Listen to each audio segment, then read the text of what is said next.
In the city, no one really bothers to learn your name.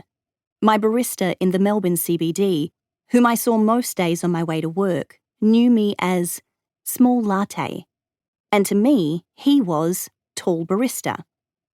I now live in a small town 2 hours south of Sydney, and not only does my new barista know my coffee order by heart, he also knows my name, my husband's name, my son's name, and even who my mother is. In our daily interactions, I've learned where he went to university and why he returned home to run the family cafe. That his partner, whose name I also know, works in the kitchen.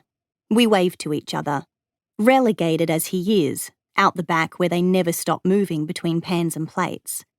All of this is satisfyingly small town, but it is also slightly off-putting to me. Someone who has, until now, anonymously trudged through life in metropolitan areas, where an embarrassing incident or a faux pas is quickly forgotten. I imagine this to be the same in most places where the population falls under 4,000. Towns where your new neighbour is also your husband's boss, and where a quick walk down the street leads to several friendly conversations, and you're left with the smaller half of your afternoon. If you live and work in these small towns, your neighbours are always more than neighbours. But, as I've also learned, they are always neighbours first. Town, as I've called it so far, has a nice provincial ring to it. It's also a bit of a misnomer. Going into town here really means driving to Nowra, about 30 minutes up the highway. Not far by regional standards. Around here, we call the villages by name, necessarily shortened in the Australian vernacular. Husky, Vinnie and Sanger, Huskisson, Vincentia and Sanctuary Point. These villages define a radius around the bay and basin that you rarely need to leave. That is, unless you need to go to Kmart, which is when you go to town. Before moving, I lived on the outskirts of Melbourne, at the beginning of the Dandenong Ranges. My husband, who hates the cold, froze for 4 years, and then had enough. We were about to have a baby. Personally, I enjoyed the whiplash cold of Victoria, and look back on those 4 years as a time when everything felt right. But when my son arrived 2 weeks late in September 2018, a decent 3.9 kilograms, things changed.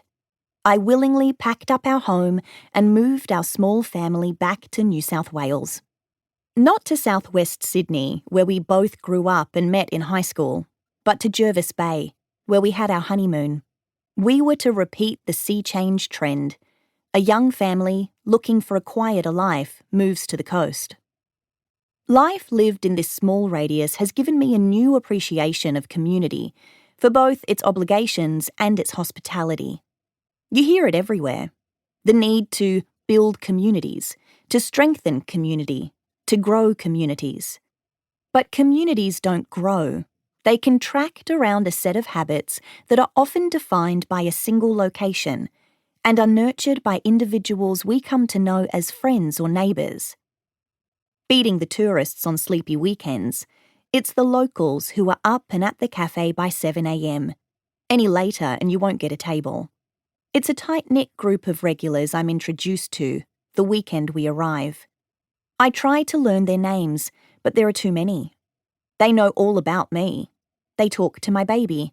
They know my mother, who moved here years earlier. "Have you found a house yet?" a woman asks. She looks familiar, but I don't know her name. Everyone talks around here.